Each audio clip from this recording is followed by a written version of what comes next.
Alam mo, may mga hapon sa buhay natin na parang mas madalim, mas mabigat kesa sa karaniwan. Sabi nga nila, The Twilight Years, isang kabanata kung saan ang katahimikan ay may dalang bigat na hindi basta-basta nakikita ng iba. Isang laban na, madalas, kinakaharap ng mag-isa. At itong tanong na to, gusto kong itanong sa iyo na yon.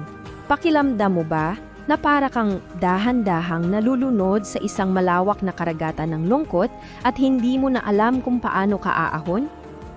Tara, pag-usapan natin yan. Subukan nating unawain kung ano ba talaga ang mga unique challenges na dala ng pagtanda. Una sa lahat, andyan yung loneliness. Grabe yung pakiramdam na yung bahay na dating puno ng ingay at tawanan, ngayon parang puro alingaw-ngaw na lang ng kahapon. Bawat sulok may alaala. At habang tumatakbo ang oras, parang lalong sumisikip ang dibdib. At syempre, kasunod ng loneliness, dumarating yung anxiety, yung pangamba, yung walang tigil na pag-aalala sa kung anong mangyayari bukas. Takot na baka humina ang katawan o yung mas nakakatakot na baka unti-unti ring maglaho ang isipan at ang mga pinakaingatan nating alala. Pero teka, sandali. Ganito na lang ba talaga? Ito na ba yun?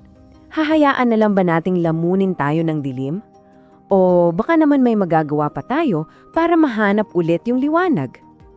Ang sagot, isang malaking oo. Meron, may magagawa tayo. At ito ang una nating sandata, ang aktibong paglaban sa paglimot. We have to keep our minds sharp and active. Isipin mo to, para siyang workout para sa utak natin. At simple lang, 3 bagay lang. Number 1, magbasa araw-araw. Pwedeng dyaryo, libro, o kahit anong article online. 2, mag-solve ng puzzles. Crossword, sudoku, kahit ano na magpapaisip sa'yo. And number 3, matuto ng bago. It's never too late. Bawat isa dito parang ehersisyo yan na nagpapalakas ng ating isip at memorya. Okay, next! Labanan naman natin yung mismong pinanggagalingan ng kalungkutan, yung pag-iisa. At ang solusyon dyan, kailangan nating yakapin ang isang napaka-powerful na gamot, ang human connection. Alam mo, we are not meant to be alone. Hanapin mo yung circle mo, yung tribe mo. Sumali ka sa mga community groups, mag-volunteer ka, o kahit yung simpleng regular na pakikipag-usap lang sa pamilya at mga kaibigan. Tandaan mo, bawat kwentuhan, bawat halahak, gamot yan sa pusong nangungulila. Pero, minsan yung tunay na kalaban wala sa labas, nandito sa loob natin. Kaya ang susunod nating sandata ay tungkol sa paghahanap ng kapayapaan sa pamamagitan ng pag-manage ng stress.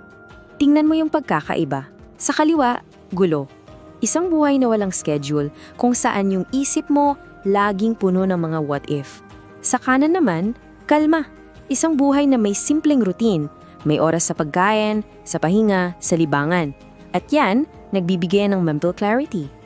At ito yung mga simpleng tools mo para sa kapayapaan.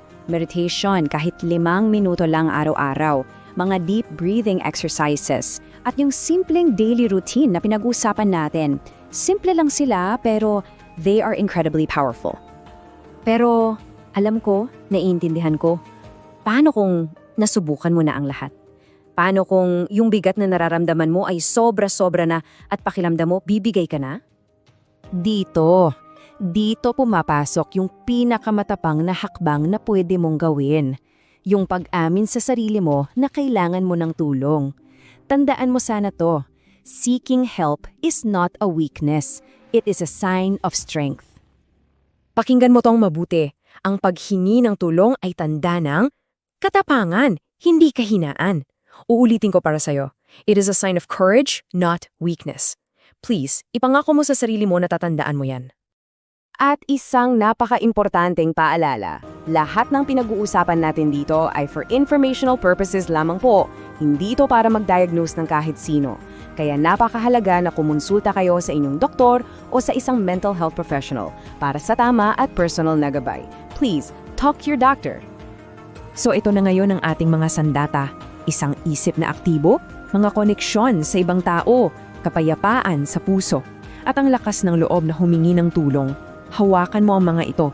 Ito ang mga armas mo para harapin ang isang mas maliwanag na bukas. Kaya ang huling tanong ko sa'yo, kailan mo sisimulan? Ang sagot, ngayon.